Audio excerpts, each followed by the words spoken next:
They rolled into town like they owned it. Leather, lies, and threats for a bar too stubborn to sell. But they didn't know I'd just moved in. Ex-Delta, armed, and not alone. My canine's growl was the first warning. What came next? That was war, and I don't lose twice. The bell above the door didn't jingle. It clanged, like someone had grabbed it just to let us all know they were here. Boots hit the floor like hammers, 6 of them in total. Vests, chains, knuckles scraped raw. Not the kind of men who come for a beer and small talk. I didn't turn my head right away. Braun did. His ears twitched, body tense under the bar stool like he'd just caught the scent of something wrong in the wind. He didn't bark. He didn't have to. The one in front, tall, jagged scar running down his cheek like a signature, walked up to Charlie without a smile.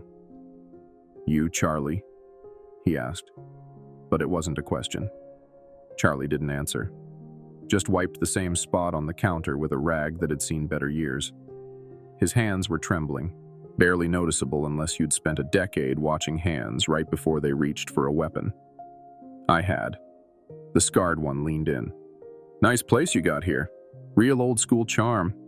Would be a shame if something happened to it." Charlie cleared his throat, voice thin. "We don't want trouble." "That's the good news," Scar said, smiling now. "Neither do we. That's why we offer insurance. Protection. Covers accidents, misunderstandings, fires." His eyes flicked to the antique jukebox in the corner. "Old wiring can be unpredictable." They laughed, all of them. But it wasn't humor, it was ritual, the kind that means we've done this before and it never ends in a handshake. I reached for my beer, didn't sip, just watched the bubbles crawl up the glass while Braun lowered into a crouch. His breathing was steady, focused. He was waiting for me to say something. I didn't. Not yet. Charlie finally spoke. "You boys new in town?" "Let's just say we're expanding," Scar replied. "Simmons Valley's growing. Change is coming. And folks like you either pay to stay or get bought out by fire sale." He slid a card across the bar. No name, just a logo, a wolf's skull, mouth open. "First payments due Friday, cash, no receipts." They started to leave, but one of them paused right next to Braun. He looked down, smirked. "That your dog?" I met his eyes. "He's not mine. He's retired." The biker laughed. "From what? Lassie duty?" Braun didn't move. He didn't have to. He just let out one sound, low and sharp. The kind of growl that bypasses the ears and goes straight into the spine. The biker's smirk faltered. Scar looked back. "Easy, boys. No need for violence tonight." They walked out like they owned the world. But I saw it. Charlie's hands still shaking behind the counter. He didn't wipe the bar again. Didn't move. Just stared at the card like it was a death notice. I finished my beer, dropped a 10 on the counter, and stood. "You expecting help?" I asked. Charlie blinked, caught off guard. "You new in town?" I nodded. "Just moved in. Brought a friend." Braun sat up, eyes locked on the door they'd just walked through. Charlie looked at me for a long second. Then, barely above a whisper, he said, "They'll be back." I smiled. "So will we." I came back the next night. Same stool, same beer, same corner of the bar where the light doesn't quite reach. Routine's a weapon when used right. Makes people overlook you, underestimate you.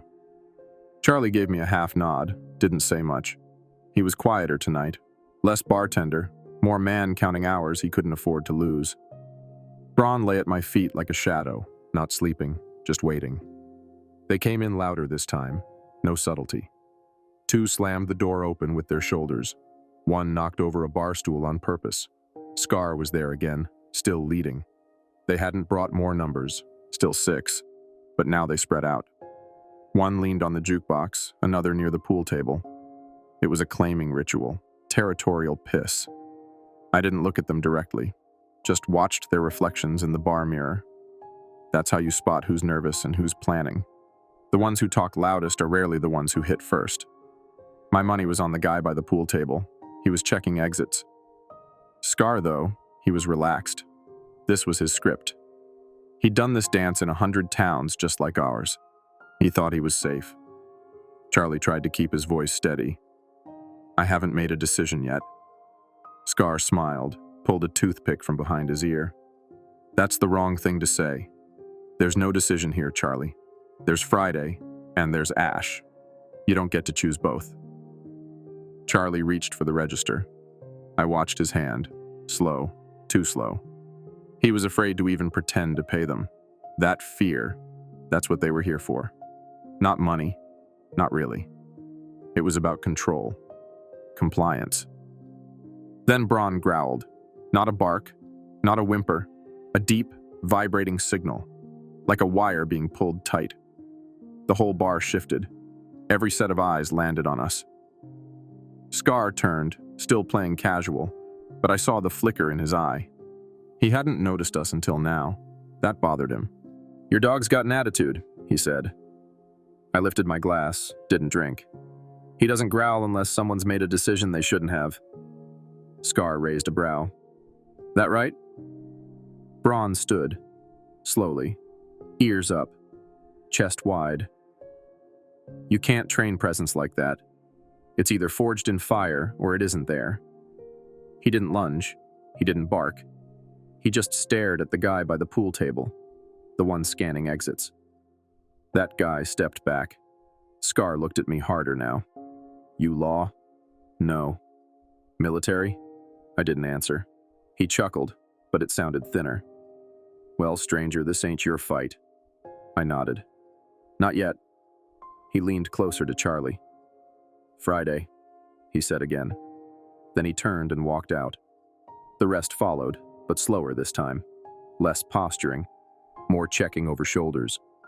The last one glanced back at Braun like he wanted to say something, but didn't. Just left. Charlie let out a breath like he'd been holding it underwater. You didn't have to step in, he said. I finished my drink. I didn't. He looked at Braun. Then what was that? I slid the empty glass forward. Warning shot. Charlie didn't speak for a while after they left. He just stood there behind the bar, eyes fixed on the door like he was waiting for the wind to bring them back. He didn't even flinch when the neon sign flickered outside or when Braun shook his coat and settled beside my stool again. That kind of stillness isn't peace. It's preparation or defeat. I couldn't tell which yet. I let the silence sit. Sometimes that's the only way a man feels safe enough to talk. After a full minute, Charlie finally muttered, "They'll be back." I nodded. Probably. He gave me a look, tired and flat. And the sheriff won't do a damn thing.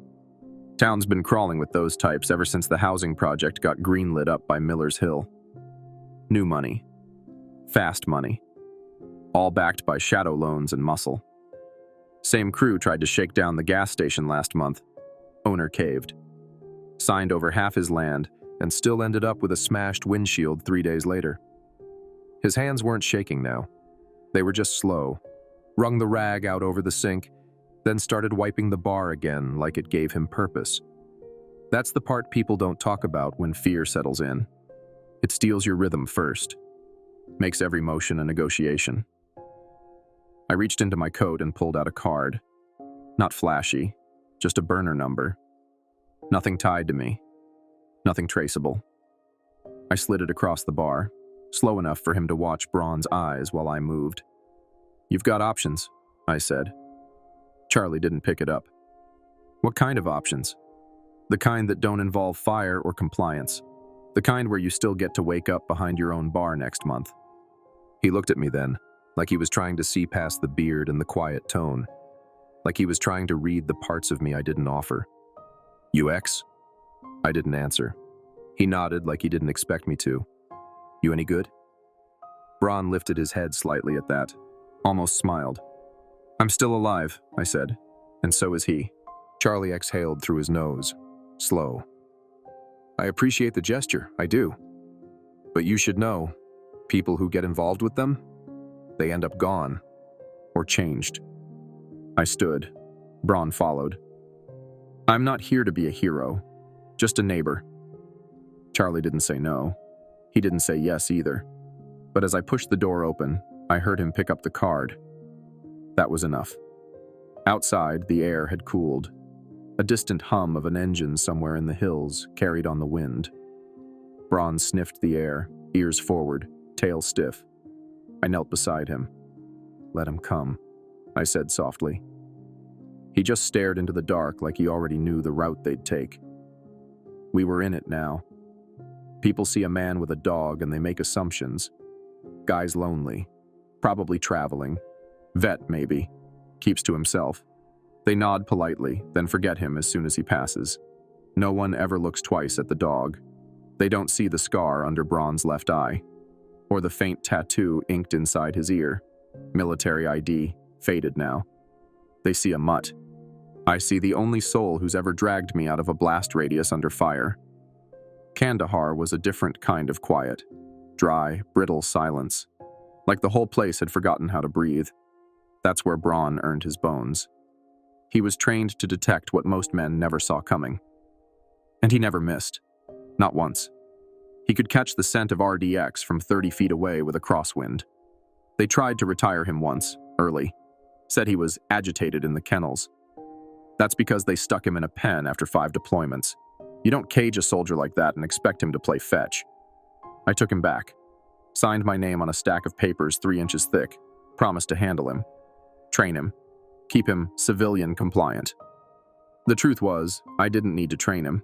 I just needed to speak his language. Braun didn't need a leash. He needed a mission. So did I. Last mission we ran was supposed to be a sweep. Easy in, easy out. Intelligence flagged a compound outside the city, possible insurgent cache. They sent us in with 2 rookies and a drone team. Braun stopped dead at the gate. Just froze. Wouldn't move. I knew that look. We pulled back. 2 minutes later, the compound lit up. Pressure plates, claymores, tripwires. We'd have all been dust if not for him. He took shrapnel on that one. Left side. Ribs. I patched him up myself. Quiet tent. Smell of blood and sand. He licked my hand while I stitched the skin. Never made a sound. Just stared at me like he was waiting for the next order. After that, I knew we were done with official missions. They didn't want dogs like him anymore. They wanted drones, algorithms, soldiers who didn't question timing. Braun wasn't just a tool. He was instinct in motion. And that didn't fit the new playbook. So we disappeared. Found land. Built silence around it. Tried to forget what our hands remembered. But when you've been wired for war, peace feels like a threat. This town doesn't know who we are. Doesn't care. They see a man with a dog, sitting in a bar, nodding at no one. They don't see the reflexes that still scan every exit. They don't hear the way Braun shifts when the wind carries the wrong scent. They see a drifter and a pet. But they'll learn. Just like I did. Braun's not here to play fetch. He's here to finish what we started. The second time they didn't come in. They didn't need to. It was just past midnight when I heard the engine. Low rumble, high idle. Someone revving too long at a stop. I was parked behind the bar in Charlie's spare lot, drinking black coffee from a thermos that hadn't held anything warm since Helmand Province. Braun stirred first. His ears went up, then his head. No bark, just focus. That told me everything I needed. I stepped around the back, boots silent in the gravel. Didn't draw my weapon, yet. But my hand knew where it was, always does. I stayed to the shadows near the shed, eyes on the road. The bike didn't stop, just cruised by slow, almost casual. One rider, patch on the back, wolf skull, same one from the card scar left behind. I clocked the plate, didn't recognize it. Out of state, probably fake. Then came the sound, glass shattering. Front side. I moved. By the time I rounded the corner, Braun was already ahead of me, nose low, tail stiff. The front window of the bar was fractured, spiderweb pattern. Embedded in the center, a brick wrapped in duct tape and gasoline-soaked cloth. Not burning, Not yet. But that wasn't the plan. They weren't trying to torch it. Not right away. They wanted the fear to do more damage than the fire ever could. Let it sit. Let it soak. Let Charlie walk in tomorrow and smell it, touch it, live in it. Braun had his nose to the cloth. He gave a sharp sneeze, then looked up at me. I bent down, careful not to jostle it. The scent hit me. Pure accelerant. Thick, industrial grade. This wasn't gas station lighter fluid. This was meant to stick and spread. Braun turned his head toward the dark again, alert. I followed his line of sight. 1 block down, a figure disappeared behind a fence. Not running, walking, confident. They didn't care if they were seen. That's the kind of arrogance that only comes from never being stopped. I took the brick, dropped it in a steel bucket out back, and poured sand over it. No fire tonight, no headlines, just another note on their scoreboard. Inside, Charlie stood behind the bar, shotgun in hand. He looked at the window, then at me. Jesus, he whispered. They're testing you, I said. Charlie's face was pale. I can't fight these guys. You don't have to. He looked at me. Then who does? I didn't answer. Just scratched Braun behind the ears and watched the window. They thought the brick was a message. It was. But so was the fact that it didn't burn. And tomorrow, when they come looking for smoke, all they'll find is silence. And me. I didn't sleep. The brick stayed in the bucket out back, buried in sand. I left it untouched. Evidence. Proof. You learn early in my line of work not to trust your memory. Get things documented. Get it undeniable. So I bagged the cloth, logged the time, took high-res photos of the shattered window, tire marks, and the footprints Braun found near the alley. Boot pattern. Tread worn at the heel.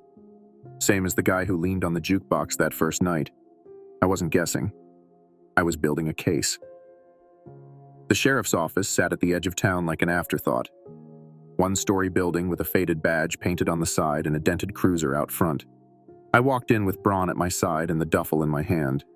The place smelled like weak coffee and dry rot. Desk sergeant barely looked up. Sheriff around? I asked. He nodded to the back. Office. Sheriff Emmett Holbrook looked like a man who once meant business but had long since traded in the fight for forms. He was reading something when I stepped in. Didn't look up. Got 5 minutes? Depends what you're selling. I dropped the bag on his desk. Not selling, reporting. That got his attention. He opened the bag, pulled out the brick. Froze.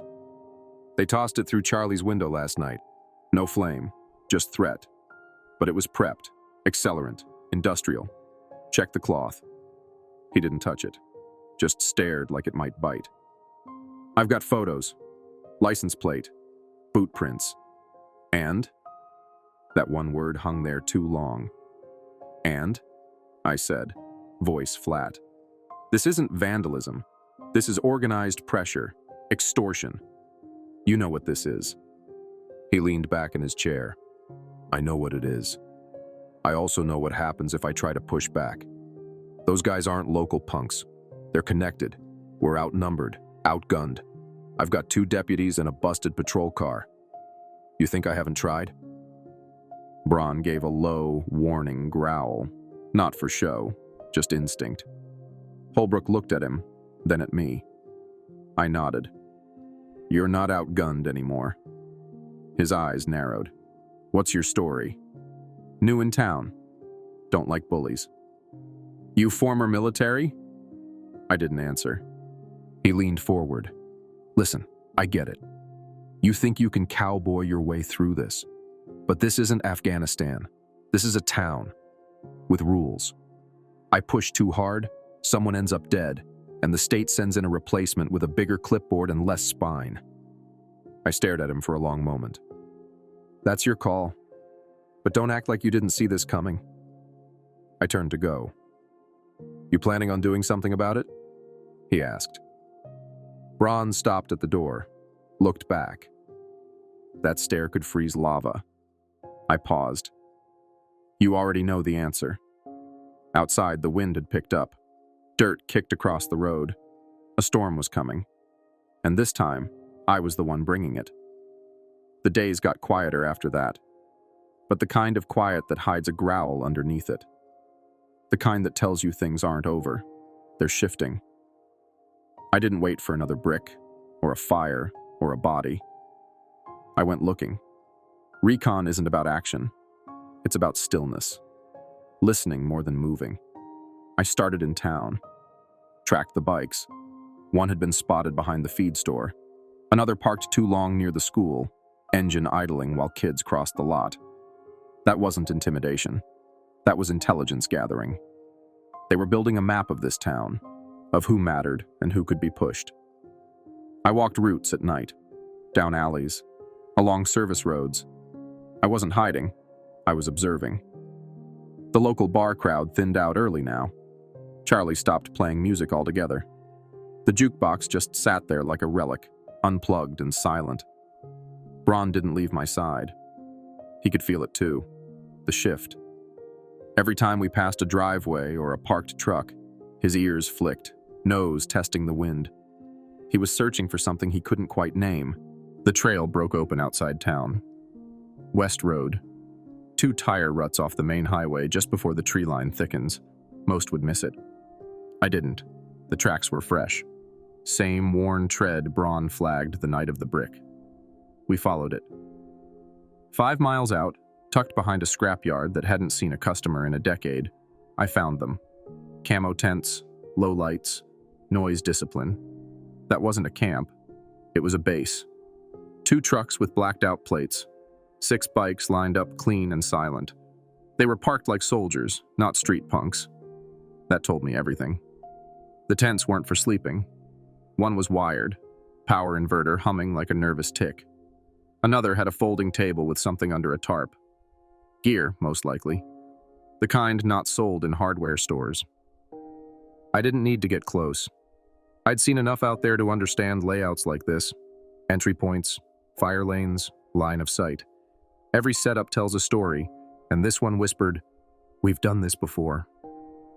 Braun crouched beside me in the brush, still as death. His nose twitched once. Then he looked at me, that sideways glance we used to share in combat zones when neither of us liked what we saw. We pulled back before they ran patrols. No need to press it. Not yet. Back at the house, I sketched it all out. The lot. The tents. The spacing. The guard rotation. 3 on site at all times. 1 smoker. 1 pacing. 1 with a spotting scope on a homemade perch. They weren't protecting themselves.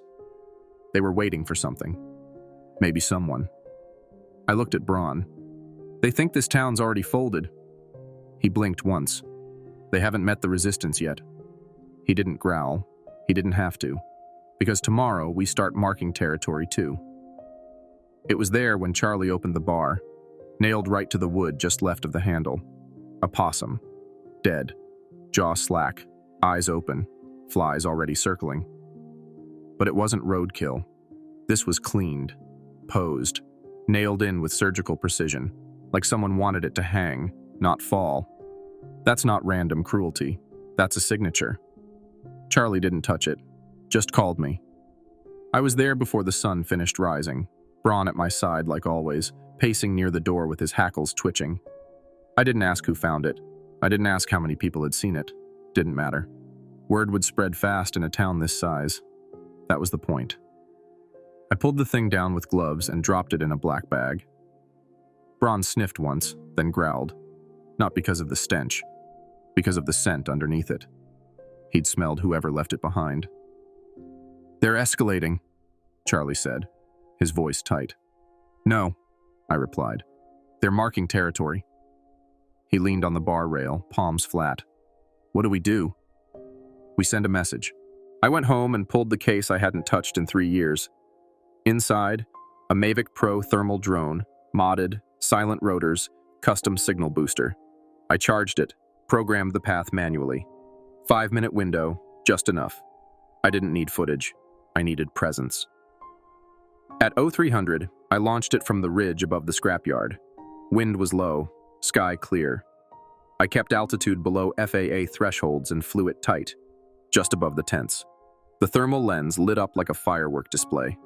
3 signatures, one upright, one seated, one pacing with what looked like a long arm. Braun watched the screen with me. He wasn't trained for drones, but he understood eyes in the sky. I made the drone hover. Not long, just 7 seconds. Long enough for them to notice. Long enough for that seated figure to look up. He saw it. Didn't panic, didn't run, just stared. Like maybe he knew someone was watching, but not who. That's the seed I needed to plant. Then I pulled it back, landed it in the weeds, powered it down. I left no trace. The message wasn't in what they saw. It was in what they'd feel when they realized they weren't the only ones surveilling. The next day, someone moved the bikes at their camp. Formation changed.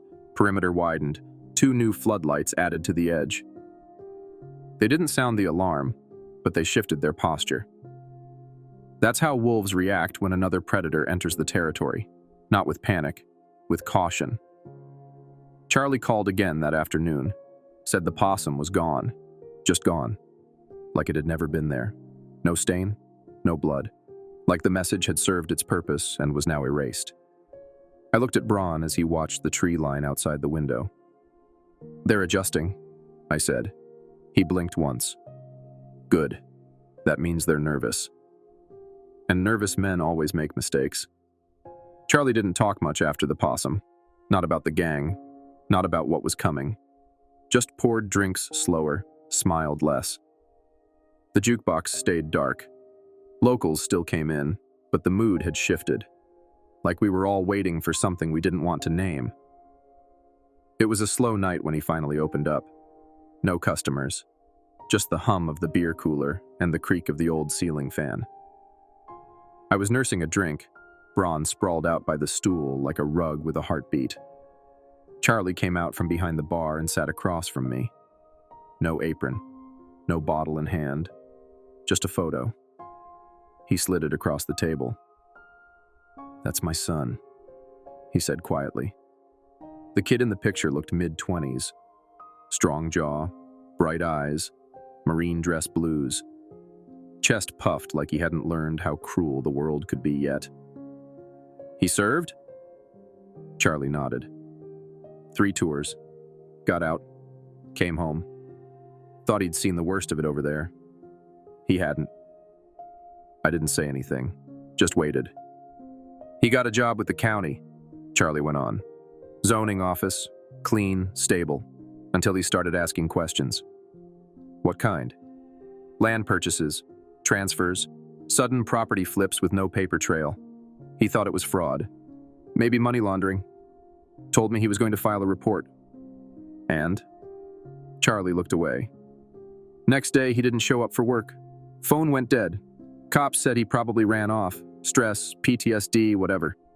A week later, his wallet turned up in a river 2 towns east. No body. Just a waterlogged ID and $23. Braun let out a soft, low breath. Almost a sigh. I felt the hair on the back of my neck rise. "Sheriff didn't push," Charlie said. "Didn't look twice. Just logged it and moved on. I kept asking. Then I stopped. Because things started happening. Flat tires, windows smashed. One night someone shot out my truck lights while it was parked in my driveway. I got the message." "You think it was the gang?" Charlie didn't blink. "I know it was. Same tattoo on the guy who tossed the brick. Same logo on the card. They've been around longer than people think. Quiet at first. Just muscle for hire. But now there's something else."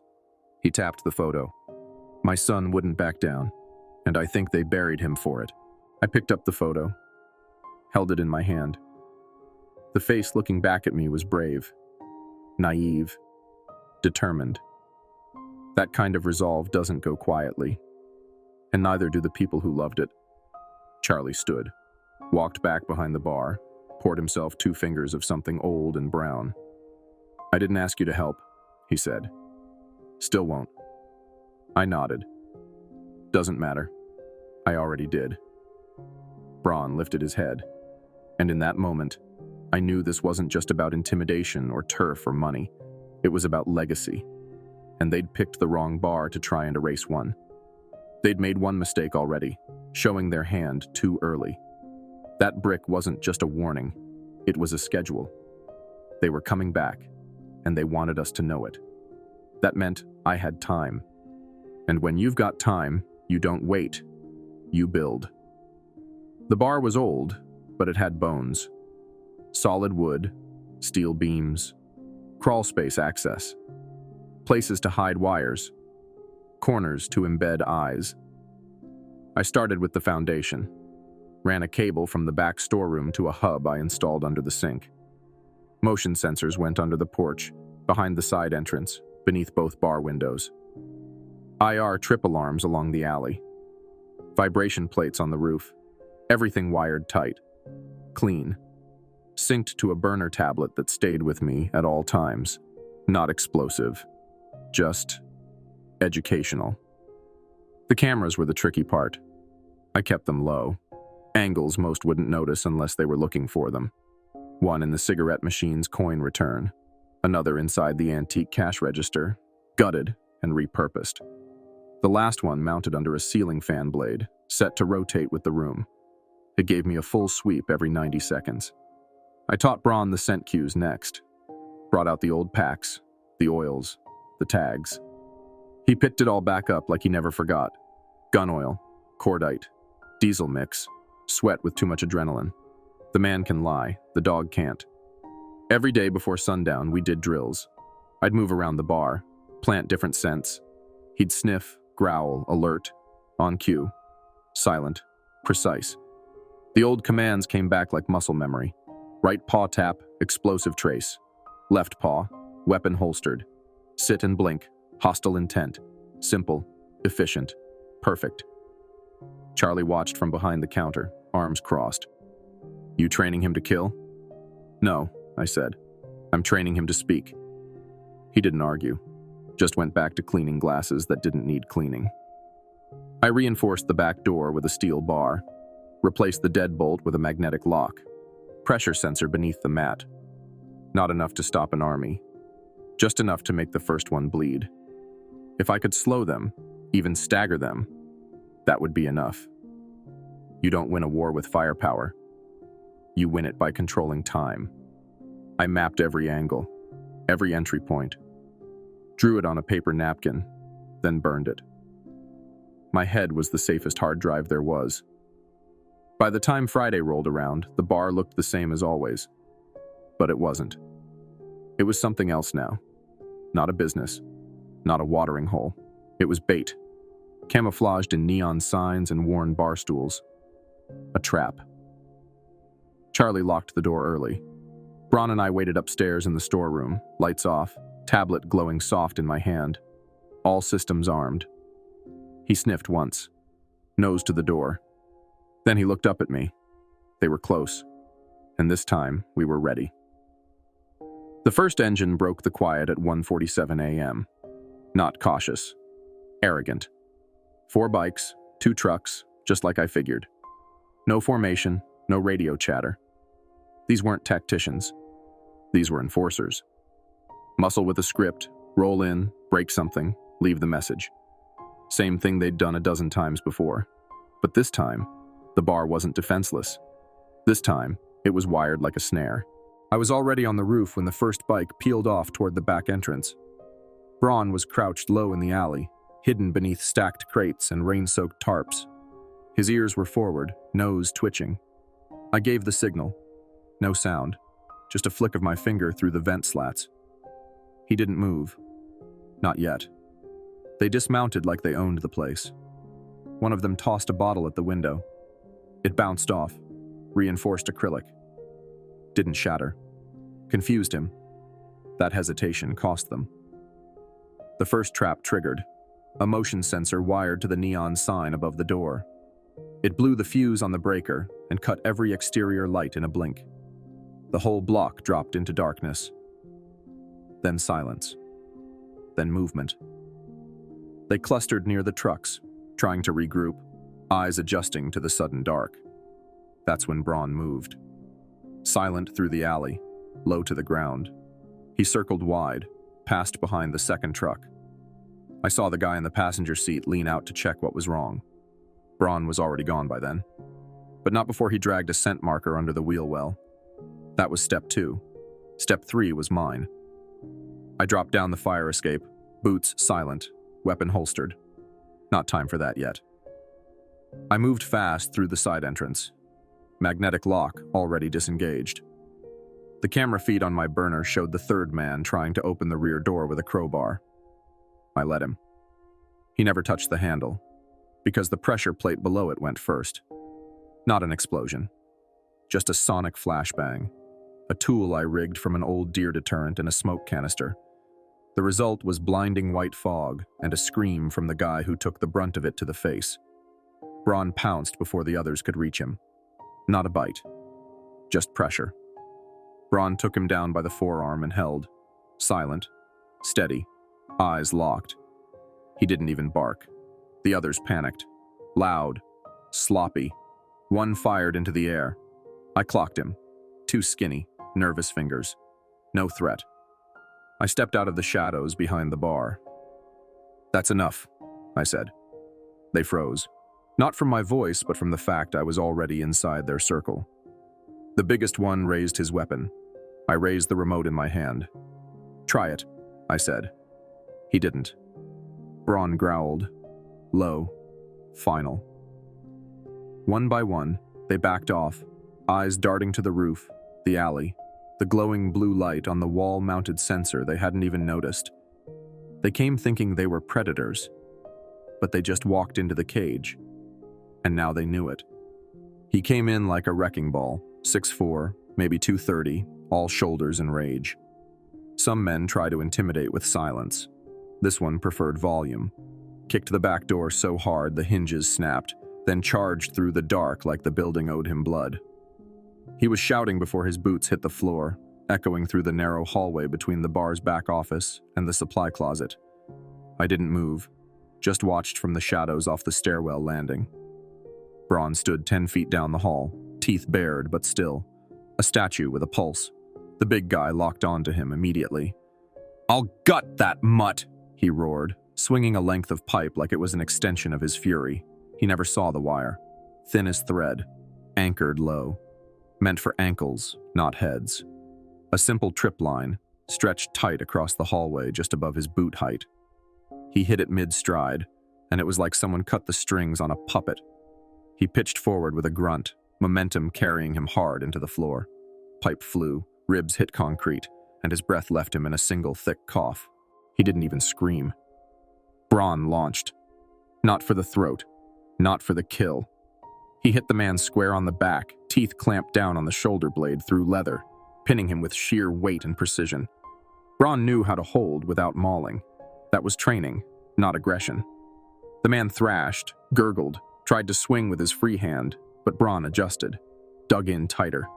I stepped forward, boots clicking once on the tile. "You move again," I said flatly, "and he bites deeper." The man froze. I crouched down beside him. Not close, just enough for my voice to land hard. "You picked the wrong fight. This isn't a shakedown anymore. This is war." He groaned. "You don't know who you're messing with." "Sure I do. I know who trained the guys you're pretending to be. I've buried some of them." His eyes flicked toward me, full of panic now. "This wasn't supposed to go this way." "It never is," I said. Braun tightened his grip by a hair. The man whimpered. The sound echoed longer than it should have in that hallway. "Here's how this ends," I told him. "You go back. Limp, bleed, cry. I don't care. But you tell your boss we're not scared. We're not folding. And next time, the dog doesn't hold." I whistled once. Braun released, fluid and fast, and returned to my side without hesitation. The man didn't move, just lay there, one arm bent under his weight, breath shallow. We walked past him like he was furniture. I didn't look back. The message had been sent, and if they didn't get it now, they would. In blood or in silence. It was the youngest one, the runner who slipped off his bike when Braun caught his scent mid-escape. Scrawny, twitchy, too new to know when to shut up and too scared to hold the line. We found him curled behind a stack of pallets near the rear fence, breathing like a man who didn't expect to see sunrise. I didn't draw, just crouched beside him while Braun sat behind me, watching like a judge. He wouldn't meet my eyes. But when I asked him why they were here, why the muscle was leaning so hard on a bar that barely cleared rent, he cracked. "This ain't about booze, man," he said, voice shaking. "It's about land. All of it. The bar, the lot, the feed store, Charlie's house. They want it all." "Who's they?" I asked. He hesitated, so Braun stepped forward, slow, one paw at a time. That was enough. "Some real estate firm," the kid rushed. "They call it Hawthorne Acquisition. Clean logo, nice website. But it's fake. Shell company, fronted by a bunch of private equity sharks. They've been sending us into towns like this for months." "Why?" "Expansion.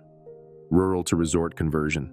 They buy cheap, bulldoze, build condos, golf courses, sell the illusion of quiet living to tech money. They're paying 6 figures to clear stubborn holdouts." "And the gang?" He finally looked at me. "We're the broom." I stood up, left him breathing dirt. Inside, Charlie was wiping blood off the floor with a bucket of cold water and a towel that should have been thrown out weeks ago. I told him what I'd heard. He didn't say anything, just kept scrubbing, slower now. "How long have they been offering to buy you out?" I asked. He straightened up, wiped his hands on his jeans. "First offer came 3 years ago, laughed at it, thought they were dreamers. Then they doubled it, then tripled. Then the threats started." "You ever considered taking it?" His jaw clenched. "Not once." That's when I started digging. County land records, public deeds, sale history. Half the town had already sold, quietly, cleanly, long-time residents, places that had been family-owned for generations. All flipped to Hawthorne Acquisition, sometimes within weeks of each other. The few who didn't sell? Fire damage, accidents, vandalism, every single one marked as pending litigation or under structural review, bureaucratic code for "we'll get it one way or another." Charlie's bar sat in the center of it all, like the last tooth in a rotting jaw. They didn't want the bar. They needed it gone, because as long as it stood, so did the fight. And that made it dangerous. I looked at Braun. "This isn't about protection." He blinked once. "It's about erasure." And we weren't going to let them finish the job. The next morning, I laid everything out on the bar counter like a ritual. 2 cracked helmets, scraped and split where Braun and Gravity did the talking. One was from the loudmouth who came swinging. The other from the runner who tried to crawl out of the alley before his bike even cooled. Both reeked of panic and sweat. Symbols of ego, now fractured trophies. Charlie stood across from me, silent. He didn't ask what I planned to do. I think by now he understood. This wasn't about stopping them anymore. It was about sending a message loud enough to shake the hierarchy. I placed the burner phone on the counter, screen lit, call history blank except one outgoing number. Not saved, not labeled, just digits. Scar's number, the guy with the face carved like bad history. He hadn't called since the first night, too busy hiding behind muscle. I planned to remind him what it feels like to be seen. Last piece was the photo, printed black and white. Sharp. Braun mid-snarling step, teeth bared, eyes locked on the camera. I'd snapped it during a training exercise years ago, meant to scare off curious wanderers on my land. It looked like it had been pulled from a nightmare. I slipped all of it into a nondescript manila envelope. No threats, no demands, just evidence. Like a report from the front lines. I left it on the seat of one of their remaining bikes. Same scrapyard, same lot. Middle of the afternoon, broad daylight. Didn't sneak in, didn't run out. Just walked straight in while 3 of them stood on the porch of a camper trailer drinking beer and trying to act like nothing rattled. They saw me. I saw them. I placed the envelope gently on the saddle, tapped the phone twice, and left without a word. 2 hours later, the burner lit up. Unknown number. 1 ring. Then a text. "You've made your point." I didn't reply. That wasn't the point. Later that night, a A truck drove slow past the bar. Not fast, not aggressive, just passing. But the engine didn't sound the same. It hesitated at the intersection. Someone was watching. I didn't need Braun to tell me. I could feel it in my bones. They weren't regrouping. They were waiting for instructions, because that envelope didn't just rattle the lower ranks. It hit command. Scar wasn't the top. He was just the mouth. Now the real decision makers had seen what happened when they pushed the wrong piece off the board. Charlie locked the bar early again. We sat at the counter, just the three of us. No words, just the silence that comes after a punch lands clean. Because the next hit, it wouldn't be subtle. He arrived the way cowards always do, quietly, with polish. Midnight blue sedan, showroom shine, blacked out windows that looked too clean for gravel roads. It parked outside the bar like it belonged in front of a boardroom, not on cracked pavement stained with beer and blood. He stepped out slowly.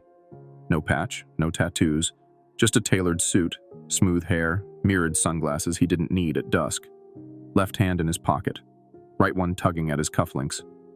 Power posture. I'd seen 100 just like him. Not a fighter, a handler, the kind who keeps his shoes clean while other men bleed. I stood in the doorway, arms crossed. Braun sat just behind me, silent and still. Not growling. Not yet. His eyes tracked every step, measured the man's gait. There was a slight shift in his shoulders. Right side tight. Concealed carry under the blazer. Braun clocked it too. The man smiled like he owned the air. "Mr. Callahan, is it?" I didn't answer. He stepped closer. "You've made quite the impression. My team tells me you've interrupted a transition plan 3 years in the making." Still no answer. He looked down at Braun. "Beautiful dog. Belgian Malinois." Braun lifted his head. Didn't blink. The man gave a chuckle. "I've seen handlers before. You're disciplined. Precise. But this..." He motioned vaguely toward the bar, the town. "This isn't your battlefield anymore.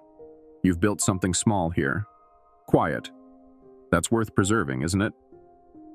His voice was smooth, that artificial kind, practiced, like he'd rehearsed this offer for other holdouts, other towns. "Name's Martin Rourke," he said finally. "I represent Hawthorne Acquisition and its affiliate development partners. I'm not here to fight. I'm here to negotiate." I stepped aside from the door. "Then you came to the wrong building." He didn't miss a beat. "Come now. We're both professionals. You're clearly former something. Special Forces? Delta? You've got the look. You've got the walk." I said nothing. "You've made your point with the local crew. But that's not a long-term solution. You know it. I know it. Men like you don't really want war. You want purpose. You want to be left alone." His smile widened. "I'm here to offer you exactly that. Walk away. We buy the bar. Charlie gets a severance. You get a property upstate. No strings. No visits. Clean slate." Braun stood. Rourke's eyes flicked toward him. His smile twitched. Then he saw it. The scars. Not just Braun's. Mine. Forearms. Neck. One just above the collar, running toward my jaw. Marks you don't get from bar fights or accidents. He clocked them all, fast. For a second, the mask slipped. "I've met killers," he said. "But I've never seen one with a dog that stares like that." I took a step closer. "He's not my dog," I said. "He's my partner, and we don't walk away." He exhaled slowly, like he'd expected this. Then he turned, adjusted his coat, and walked back to the car. As he opened the door, he looked back once. "You've just upgraded the game." I nodded. "And you just stepped onto my field." He drove off without another word. But the war had finally arrived. The neon sign blinked back to life just after sundown, half the B still flickering like it was thinking it over. The jukebox whined, then finally croaked out a Johnny Cash tune nobody asked for. The stools were wiped, the glass cleaned, and the wood patched where the door had splintered from the last raid. Nothing fancy, nothing perfect, but it was open, and that meant something. Locals came in slow at first, not because they were afraid, because they weren't sure it was real. They'd seen the trucks, heard the bikes, read the stories. They knew something had gone down. And when people know something happened but not what, they look at the building like it's a survivor. Charlie didn't say much, just poured drinks, clean apron, no shotgun in sight this time. But there was a new groove in his shoulders, a looseness. He smiled, small, crooked, but real. I hadn't seen that since the first night. Sheriff Holbrook walked in around 9, hat in hand, boots dirty, deputy in tow. Looked around like he expected bullet holes or maybe ghosts. When he saw none, he made his way to the bar and slapped a 10 on the counter. "First round's on me," he said. Charlie smirked. "You don't drink, Emmett." "I do tonight." That got a laugh from the old guy near the jukebox. Someone clapped, and for the first time in weeks, the room felt like something other than a fuse waiting to burn. I sat in the corner, same stool, same angle to the exits. Old habits don't break easy. Braun was at my feet, chin resting on his paws, ears relaxed, tail still. Not asleep, just calm, like the fight had stepped back far enough to let him breathe. Someone raised a glass. Didn't say a toast, didn't need to. It was the gesture that mattered. Braun lifted his head to watch. Just once. Then settled back down. I didn't speak much that night. Didn't need to. The bar was still standing. That said more than I could. Rourke hadn't come back. The gang had scattered, some gone, some pretending they were never involved. The scrapyard was empty when I drove past earlier, tents cleared, tracks swept. But nothing ever disappears that clean unless someone with money makes it happen. I knew what that meant. This wasn't over, just paused. Charlie leaned over as he handed me a fresh drink. "So what now?" I looked down at Braun, who was breathing steady like he finally trusted the walls around him again. "Now?" I said. "We wait." "For what?" "For them to make the next mistake." Charlie nodded. "Drinks are on me." The music played, people talked, and the bar, the heart of a town most had already written off, beat a little stronger. The gang was gone, for now, but we weren't.